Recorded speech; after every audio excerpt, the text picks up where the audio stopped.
कल आप छाप दें तो कल या परसों तक या तो वो स्टोरी रहेगी या आप रहेंगे, या तो स्टोरी को हटा दिया जाएगा या आपको हटा दिया जाएगा।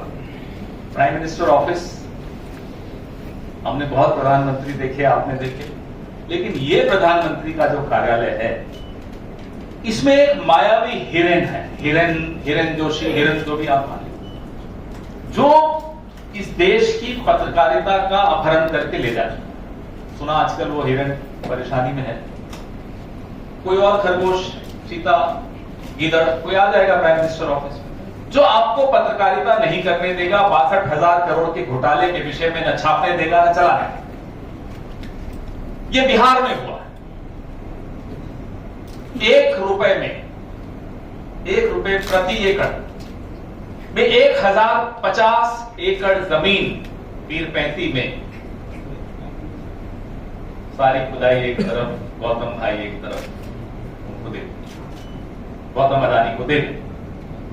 हमने ये मुद्दा उठाया, सितंबर में उठाया, दिल्ली में उठाया, पटना में उठाया, राजेश भाई थे यहां पटना में, लेकिन उसमें रोज नए खुलासे। अब जो नई बात इसमें आई है वो ये है कि भारतीय जनता पार्टी के एक वरिष्ठ नेता, बिहार से ताल्लुक रखते हुए ऊर्जा मंत्री रहे हुए आर.के. सिंह नाम, आज भी बीजेपी में हैं, 10 साल तक नरेंद्र मोदी जी के कैबिनेट में मंत्री रहे और ऊर्जा का पद भी संभाला। वो कह रहे हैं कि 62,000 करोड़ का घोटाला। वो 3 दिन से कह रहे हैं, आप में से एक चैनल ने चलाया, फिर उड़ाया, फिर शाम को उस चैनल ने एक ओपिनियन पोल भी दिखाना पड़ा उसको मजबूरी में, जिसमें एनडीए को जीता हुआ दिखा दिया। अब वो भरपाई तो करनी पड़ेगी क्योंकि वो फिर वहां मायावी हिरण। तो जो पेड़ थे उसकी बात भी हमने की कि कितने लाख पेड़, आम के पेड़, अच्छे सागवान के पेड़, वो भी काटे थे। अब जब ये घोटाला रोज नई परतें खुल रही हैं अदानी के इस प्रोजेक्ट में, तो ये भी पता चला आर.के. सिंह के द्वारा कि ये 25 साल के लिए प्रोजेक्ट चलेगा और हर साल गौतम अदानी 25,000 करोड़ कमाएगा। 25 साल ये प्रोजेक्ट चलेगा, गौतम अदानी चलाएगा और हर साल 25,000 करोड़ कमाएगा। अब कैलकुलेशन आप कर लीजिए, ये 62,000 करोड़ से कहीं ज्यादा करोड़। मैंने कैलकुलेट भी नहीं किया क्योंकि मेरे मोबाइल में वो कैलकुलेटर में फिर आता ही नहीं है इतने ज्यादा।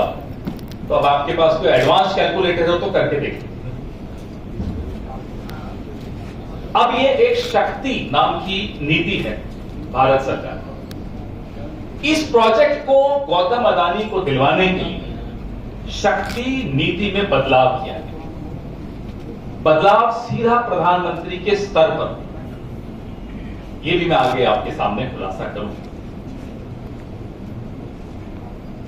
नंबर 2, हम लोग जब सरकार में थे, यूपीए जब सरकार में थी, मुझे याद है जयराम रमेश एनवायरमेंट मिनिस्टर थे, पर्यावरण देखते थे, और अप्रूवल इतना कठिन कर दिया था ताकि इस देश की जो धरोहर है, जंगल है, जमीन है, जल है, उसको थोड़ा बचाया जा सके। प्रधानमंत्री नरेंद्र मोदी ने इस परियोजना के लिए, गौतम अदानी के लिए, बिहार के लिए नहीं, इस परियोजना में गौतम अदानी का लाभ कैसे हो उसके लिए पर्यावरण के जो मानक हैं, जो पैरामीटर्स हैं, जो नियम हैं, उसमें भी परिवर्तन कर दिया। और इंजीनियर्स ने, विशेषज्ञों ने बड़ा विरोध किया, फाइलों पर भी विरोध किया, इसी पीरपैंती के प्रोजेक्ट का विरोध किया, लेकिन फिर भी, मैं फिर दोहराता हूं, फिर भी सारी खुदाई एक तरफ, गौतम भाई, सारी फाइलें अप्रूव और प्रोजेक्ट उन्हें मिल गया। जो प्रदेश के मुख्यमंत्री की स्थिति इन लोगों ने बना के रखी है वो अब सबके सामने है, मुझसे ज्यादा आप लोग जानते हैं, आप रोज देखते हैं। इधर मौर्या में ही मैनिफेस्टो के दिन क्या हुआ आपने देखा, मुंह बंद, बोलने नहीं दिया जाता। हस्ताक्षर फाइलों पे कैसे लिए जाते हैं आप सब जानते हैं। इस प्रदेश में क्या हो रहा है आप सब जानते हैं। तो इस प्रोजेक्ट, इस भ्रष्ट प्रोजेक्ट, इस घोटाले, इस महाघोटाले के विषय में हमारे कुछ सवाल।